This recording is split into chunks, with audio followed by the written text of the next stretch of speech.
ಕಾಂಗ್ರೆಸ್ನಲ್ಲಿ ಮುಗಿತಾ ಇಲ್ಲ ಖಾತೆ ಹಂಚಿಕೆಯ ಸರ್ಕಸ್. ನೂತನ ಸಚಿವರಿಗೆ ಇನ್ನೂ ಕೂಡಿ ಬಂದಿಲ್ಲ ಖಾತೆಗಳ ಭಾಗ್ಯ. ಖಾತೆ ಹಂಚಿಕೆ ಬಗ್ಗೆ ಮುಖ್ಯಮಂತ್ರಿಗಳಿಗೆ ಇನ್ನೂ ಸಿಕ್ಕಿಲ್ವಾ ಒಂದು ಕ್ಲಾರಿಟಿ? ದೆಹಲಿಗೆ ಹೋಗಿ ಬಂದರೂ ಕೂಡ ಹೈಕಮಾಂಡ್ ಇನ್ನೂ ಕೂಡ ಗ್ರೀನ್ ಸಿಗ್ನಲ್ ಅನ್ನ ಕೊಟ್ಟಿಲ್ವಾ? ಇದೇ ಕಾರಣಕ್ಕೆ ಇನ್ನೂ ಕೂಡ ಕಗ್ಗಂಟಾಗೆ ಉಳಿದಿದೆ ಖಾತೆ ಹಂಚಿಕೆ. ಮುಖ್ಯಮಂತ್ರಿಗಳಿಗೆ ಈ ಬಗ್ಗೆ ಕ್ಲಾರಿಟಿ ಸಿಗ್ತಾ ಇಲ್ವಾ? ಮುಖ್ಯಮಂತ್ರಿಗಳಿಗೆ ಖಾತೆ ಹಂಚಿಕೆ ಬಗ್ಗೆ ಸಿಎಂಗೆ ಇನ್ನೂ ಕ್ಲಾರಿಟಿ ಬಂದಂತೆ ಕಾಣಿಸ್ತಾ ಇಲ್ಲ. ಯಾಕಂದ್ರೆ ಹೈಕಮಾಂಡ್ ಜೊತೆ ಮಾತನಾಡಿದ್ರು ಹಂಚಿಕೆ ಆಗ್ತಾ ಇಲ್ಲ. ಖಾತೆ ಹಂಚಿಕೆಯಲ್ಲೂ ಸಿಎಂಗೆ ಹೈಕಮಾಂಡ್ ಟೆನ್ಷನ್ ಅನ್ನ ಕೊಡ್ತಿದೆ. ಸಂಪುಟ ವಿಸ್ತರಣೆಗೂ ಕಾಯಿಸಿದ್ದ ಕಾಂಗ್ರೆಸ್ ಹೈಕಮಾಂಡ್ ಈಗ ಖಾತೆ ಹಂಚಿಕೆಗೂ ಅಂತಿಮ ಮುದ್ರೆ ಹಾಕದೆ ಲೆಕ್ಕಾಚಾರವನ್ನು ಮಾಡ್ತಾ ಇದೆ. ಅಧಿವೇಶನದ ಹೊಸ್ತಿಲಿನಲ್ಲಿ ನಿಂತುಕೊಂಡು ಮೀನಾಮೇಷವನ್ನ ಎಣಿಸಲಾಗ್ತಾ ಇದೆ. ಇವತ್ತೇ ಖಾತೆ ಹಂಚಿಕೆ ಆಗುತ್ತಾ ಅಥವಾ ಇನ್ನೂ ಕಾಯಲೇಬೇಕಾ? ಗುರುವಾರದಿಂದ ಮಳೆಗಾಲದ ಅಧಿವೇಶನ ಆರಂಭ.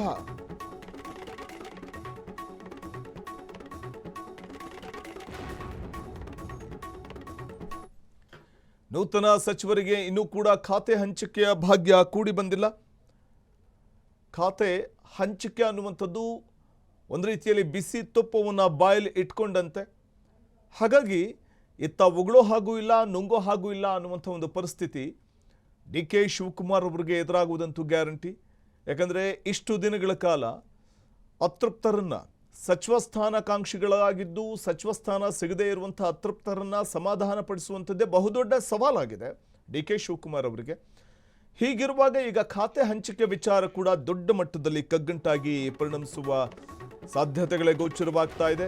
ಹೈಕಮಾಂಡ್ ಒಪ್ಪಿಗೆ ಪಡ್ಕೋಬೇಕು. ವಿಧಾನಸಭೆ ಅಧಿವೇಶನ ಇದೆ ಇನ್ನೆರಡು ದಿನದಲ್ಲಿ.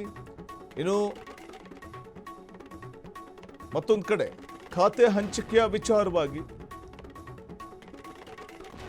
ಕಗ್ಗಂಟು ಮುಂದುವರೆದಿರುವಂತಹ ಸಂದರ್ಭದಲ್ಲೇ ಹೈಕಮಾಂಡ್ ಒಂದು ಕ್ಲಾರಿಟಿಯನ್ನ ಕೊಡುತ್ತೇನೋ ಅನ್ನುವಂಥ ಒಂದು ನಿರೀಕ್ಷೆಯಲ್ಲಿದ್ದಾರೆ ಡಿ.ಕೆ. ಶಿವಕುಮಾರ್ ಅವರು. ಕಾಂಗ್ರೆಸ್ನಲ್ಲಿ ಇನ್ನೂ ಕೂಡ ಮುಗಿದಿಲ್ಲ ಖಾತೆ ಹಂಚಿಕೆಯ ಸರ್ಕಸ್. ಖಾತೆ ಹಂಚಿಕೆ ಬಗ್ಗೆ ಸಿಎಂಗೆ ಇನ್ನೂ ಸಿಕ್ಕಿಲ್ವಾ ಕ್ಲಾರಿಟಿ ಅನ್ನುವಂಥದ್ದು ಒಂದು ಪ್ರಶ್ನೆ. ಮತ್ತೊಂದು ಕಡೆ ಇದೇ ವಿಚಾರವಾಗಿ ಇಬ್ಬರು ಸಚಿವರಿಗೆ ಸಂಪುಟದಿಂದ ಕೈ ಬಿಡೋ ಬಗ್ಗೆ ಚರ್ಚೆಯನ್ನ ಮಾಡುವಂತಹ ಒಂದು ನಿಟ್ಟಿನಲ್ಲಿ ಮುಂದಾಗಲಿದ್ದಾರೆ ಅನ್ನುವಂಥದ್ದು ಕೇಳಿಬರ್ತಾ ಇರುವಂತಹ ಮಾತು. ಇನ್ನು ವಿಧಾನಸಭೆ ಅಧಿವೇಶನ ಬಳಿಕ ಸಂಪುಟಕ್ಕೆ ಮತ್ತೆ ಸರ್ಜರಿ ಆಗುತ್ತಾ? ಈ ಕುತೂಹಲ ಇದೆ. ಇನ್ನೂ ಖಾಲಿ ಉಳಿದಿರುವ ಒಂದು ಸ್ಥಾನ ಯಾರಿಗೆ? ಮಹಿಳಾ ಕೋಟಾದಡಿ ಮಹಿಳೆಯರಿಗೆ ಸಿಗುತ್ತಾ ಸಚಿವ ಸ್ಥಾನ? ಇಬ್ಬರಿಗೆ ಸಚಿವ ಸ್ಥಾನ ಆದರೆ ಯಾರಿಗೆಲ್ಲ ಮತ್ತಾರಿಗೆ ಶಾಕ್ ಆಗಬಹುದು? ಕೆ.ಎಚ್. ಮುನಿಯಪ್ಪ, ಬಿ. ನಾಗೇಂದ್ರ, ಜಮೀರ್, ಸಚಿವ ಬಾಲಕೃಷ್ಣ ಪೈಕಿ ಯಾರಿಗೆ ಸಂಪುಟದಿಂದ ಕೋಕ್ ಕೊಡಲಾಗುತ್ತೆ ಅನ್ನುವಂಥದ್ದು ಇರುವಂಥ ಕುತೂಹಲ. ಹೈಕಮಾಂಡ್ ಸಂದೇಶದ ಬಗ್ಗೆ ಕ್ಲಾರಿಟಿಯನ್ನ ಕೊಟ್ಟಿದ್ದಾರೆ ಸಿಎಂ ಡಿ.ಕೆ. ಶಿವಕುಮಾರ್. ಅಧಿವೇಶನದ ಬಳಿಕ ಸಂಪುಟಕ್ಕೆ ಮೈನರ್ ಸರ್ಜರಿ ಅಂತ ಮುಖ್ಯಮಂತ್ರಿಗಳು ಹೇಳುತ್ತಾ ಇದ್ದಾರೆ. ಇಬ್ಬರಿಗೆ ಸಚಿವ ಸ್ಥಾನ ನೀಡುವುದಾಗಿ ಸಿಎಂ ಡಿ.ಕೆ.ಶಿ ಹೇಳಿರುವಂಥದ್ದು. ಸದ್ಯ ಸಚಿವರಿಗೆ ಖಾತೆ ಹಂಚಿಕೆ ಆದರೆ ಅಧಿವೇಶನಕ್ಕೆ ಮೊದಲ ಆದ್ಯತೆ. ಇನ್ನು ಇಬ್ಬರು ಸಚಿವರಿಗೆ ಸಂಪುಟದಿಂದ ಕೈ ಬಿಡೋ ಬಗ್ಗೆ ಕೂಡ ಚರ್ಚೆಯನ್ನು ನಡೆಸುವಂತಹ ನಿಟ್ಟಿನಲ್ಲಿ ಮುಂದಾಗ್ತಿದ್ದು ಮಾಜಿ ಸಿಎಂ ಸಿದ್ದು ಸೂಚಿಸಿರುವ ಶಾಸಕ ಬಸವರಾಜ ಶಿವಣ್ಣನವರ್ ಮತ್ತು ವಿಜಯನಗರ ಶಾಸಕ ಎಂ ಕೃಷ್ಣಪ್ಪಗೆ ಸಚಿವಗಿರಿ ಚಾನ್ಸ್ ಸಿಗುತ್ತಾ? ಈ ಕುತೂಹಲ ಇದ್ದು ಇನ್ನೂ ಖಾಲಿ ಉಳಿದಿರುವ ಒಂದು ಸ್ಥಾನವನ್ನು ಮಹಿಳೆಗೆ ಮೀಸಲಿಡುವಂಥ ಒಂದು ನಿರ್ಧಾರಕ್ಕೆ ಬರಲಾಗುತ್ತಾ? ಇದು ಸದ್ಯಕ್ಕೆ ಕಾಡ್ತಾ ಇರುವಂಥ ಪ್ರಶ್ನೆ. ಡಿ.ಕೆ. ಕ್ಯಾಬಿನೆಟ್ನಲ್ಲಿ ಒಬ್ಬ ಮಹಿಳೆಯೂ ಕೂಡ ಸಂಪುಟದಲ್ಲಿ ಆದ್ಯತೆಯನ್ನು ಪಡ್ಕೊಂಡಿಲ್ಲ ಅನ್ನುವಂಥದ್ದು ಗಮನಿಸುವಂಥ ವಿಚಾರ. ಈ ಬಗ್ಗೆ ಮತ್ತಷ್ಟು ಮಾಹಿತಿಯನ್ನು ಪಡೆಯೋಣ. ನ್ಯೂಸ್ ಡೆಸ್ಕ್ನಿಂದ ನೇರ ಸಂಪರ್ಕದಲ್ಲಿದ್ದಾರೆ ನಮ್ಮ ಪ್ರತಿನಿಧಿ ಮಾರುತಿ. ಸದ್ಯ ಒಂದು ಕಡೆ ಸಚಿವ ಸ್ಥಾನಾಕಾಂಕ್ಷಿಗಳೇನಿದ್ರು ಸಚಿವ ಸ್ಥಾನ ಸಿಗದೆ ಅತೃಪ್ತಿಯನ್ನು ಹೊರಹಾಕ್ತಾ ಇರುವಂಥವ್ರನ್ನ ಸಮಾಧಾನ ಮಾಡುವಂಥದ್ದೇ ಬಹುದೊಡ್ಡ ಸವಾಲಾಗಿದೆ ಸಿಎಂಗೆ. ಹೀಗಿರುವಾಗ ಖಾತೆ ಹಂಚಿಕೆಯ ಕಗ್ಗಂಟು ಯಾವ ರೀತಿ ಒಂದು ರೀತಿ ತಲೆನೋವಾಗಿ ಪರಿಣಮಿಸಿರುವಂಥದ್ದು ಸಿಎಂಗೆ, ಅದರ ಸರ್ಕಸ್ ಯಾವ ರೀತಿ ನಡೀತಾ ಇದೆ? ಹೈಕಮಾಂಡ್ ಯಾವಾಗ ಹೂ ಅಂತ ಗ್ರೀನ್ ಸಿಗ್ನಲ್ ಕೊಡೋದು ಅಂತ? ವಸಂತ, ಹೌದು. ಯಾಕೆಂದರೆ ಸಚಿವ ಸಂಪುಟ ವಿಸ್ತರಣೆ ಆದ ನಂತರ ಸಾಕಷ್ಟು ಅಸಮಾಧಾನ ಕಾಂಗ್ರೆಸ್ನಲ್ಲಿ ಎದ್ದಿರೋಂಥದ್ದು. ಅದನ್ನು ಶಮನ ಮಾಡುವ ಪ್ರಯತ್ನ ಸಿ.ಎಂ ಇಂದ ಮತ್ತು ಸುರ್ಜೇವಾಲಾ ಮತ್ತು ಹೈಕಮಾಂಡ್ ನಾಯಕರಿಂದ ಕೂಡ ಸತತವಾಗಿ ಪ್ರಯತ್ನ ನಡೀತಿದ್ರು ಕೂಡ ಎಲ್ಲೋ ಒಂದು ಕಡೆ ಒಂದಷ್ಟು ಅಸಮಾಧಾನ ಇನ್ನು ಮುಂದುವರೆದಿರೋದು, ಅದ್ರ ಪ್ರಮುಖವಾಗಿ ಸಿದ್ದರಾಮಯ್ಯ ಅಸಮಾಧಾನ ಕೂಡ ಮುಂದುವರೆದಿರುವಂಥದ್ದು ಕಾಂಗ್ರೆಸ್ ಹೈಕಮಾಂಡ್ಗಾಗಿರ್ಬೋದು ಮತ್ತು ಸಿ ಎಮ್ಗೆ ಹೆಚ್ಚು ತಲೆನೋವಾಗಿರುವಂಥದ್ದು.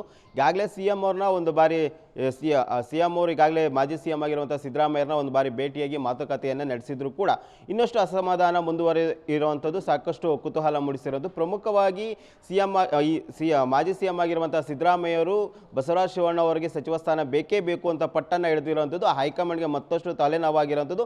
ಸದ್ಯದ ಮಾಹಿತಿ ಪ್ರಕಾರ ಒಂದು ವೇಳೆ ಬಸವರಾಜ ಶಿವಣ್ಣ ಅವರಿಗೆ ಏನಾದರೂ ಸಚಿವ ಸ್ಥಾನ ಕೊಡದೇ ಇದ್ದರೆ ನಾನು ಸದನಕ್ಕೂ ಕೂಡ ಬರಲ್ಲ ಅಂತ ಈಗಾಗಲೇ ಹೈಕಮಾಂಡ್ಗೆ ಮತ್ತು ಸಿ ಎಂ ಅವರಿಗೆ ಹೇಳಿದ್ದಾರೆ ಎಂಬ ಚರ್ಚೆ ಕೂಡ ಕಾಂಗ್ರೆಸ್ನಲ್ಲಿ ಇರೋದ್ರಿಂದ ಇದು ಒಂದಷ್ಟು ಹೈಕಮಾಂಡ್ಗೂ ಕೂಡ ಮುಜುಗರ ಮತ್ತು ಅದೇ ರೀತಿ ತಲೆನೋವಾಗಿರೋದ್ರಿಂದ ಅವ್ರನ್ನ ಶಮನ ಮಾಡುವ ಪ್ರಯತ್ನ ಕಾಂಗ್ರೆಸ್ ಮತ್ತು ಹೈಕಮಾಂಡ್ ಕೂಡ ಆಗ್ತಾ ಇರೋದು. ಇನ್ನೊಂದು ಕಡೆ ಖಾತೆ ಹಂಚಿಕೆ ಕೂಡ ಇಲ್ಲಿವರೆಗೂ ಆಗಿಲ್ಲ. ಈಗಾಗಲೇ ಸಿ ಎಂ ಅವರು ಕೂಡ ಡೆಲ್ಲಿಗೆ ಹೋಗಿ ಮಲ್ಲಿಕಾರ್ಜುನ್ ಖರ್ಗೆ ಮತ್ತು ವೇಣುಗೋಪಾಲ್ ಅವರನ್ನ ಭೇಟಿಯಾಗಿ ಖಾತೆ ಹಂಚಿಕೆ ಬಗ್ಗೆ ಕೂಡ ಚರ್ಚೆ ನಡೆಸಿರುವಂಥದ್ದು.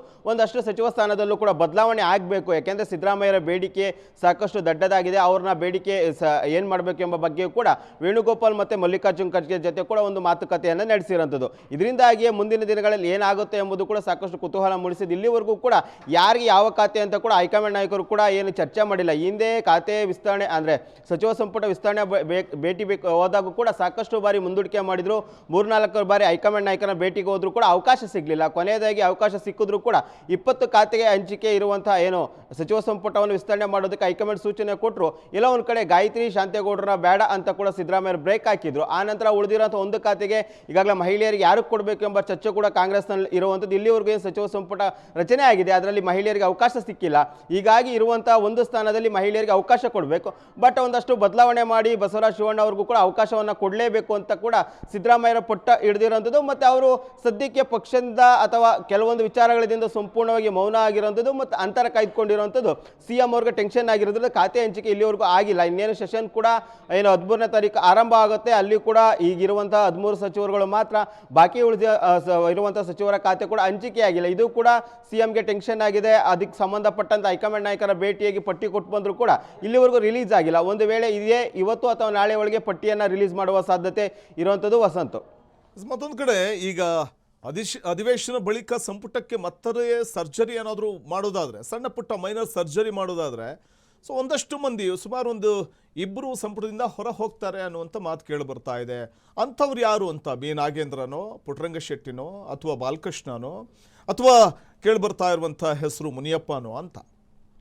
ವಸಂತ, ಹೌದು. ಯಾಕೆಂದರೆ ಅಂದರೆ ಕ್ಯಾಬಿನೆಟ್ ಅಧಿವೇಶನ ಆರಂಭಕ್ಕೂ ಮುನ್ನವೇ ಸಚಿವ ಸ್ಥಾನ ಬೇಕು ಅಂತ ಈಗಾಗಲೇ ಸಾಕಷ್ಟು ಹಿರಿಯ ನಾಯಕರು ಪಟ್ಟನ್ನು ಹಿಡಿದಿರುವಂಥದ್ದು. ಅದರಲ್ಲಿ ಪ್ರಮುಖವಾಗಿ ಸಿದ್ದರಾಮಯ್ಯವರು ಕೂಡ ಬಸವರಾಜ ಶಿವಣ್ಣ ಅವರಿಗೆ ಸಚಿವ ಸ್ಥಾನ ಕೊಡಬೇಕು ಅಂತ ಪಟ್ಟನ್ನು ಹಿಡಿದಿದ್ರೆ, ಇನ್ನೊಂದು ಕಡೆ ಎಂ ಕೃಷ್ಣಪ್ಪ ಅವರು ಕೂಡ ನನಗೆ ಅಧಿವೇಶನಕ್ಕೂ ಮೊದಲೇ ಸಚಿವ ಸ್ಥಾನ ಬೇಕು ಅಂತ ಬೇಡಿಕೆ ಇಟ್ಟಿರೋದು. ಈಗಾಗಲೇ ಅವ್ರನ್ನ ಮನವೊಲಿಸುವ ಪ್ರಯತ್ನ ಸುರ್ಜೇವಾಲಾ ಕಡೆಯಿಂದನೂ ಆಗಿದೆ ಮತ್ತು ಸಿ ಎಂ ಕಡೆಯಿಂದನೂ ಆಗಿದೆ. ಆದರೂ ಬಿಟ್ಟು ಅವರಿಲ್ಲ, ನನಗೆ ಸಚಿವ ಸ್ಥಾನ ಬೇಕೇ ಬೇಕಂತ ಪಟ್ಟನ್ನು ಹಿಡಿದಿರೋಂಥದ್ದು.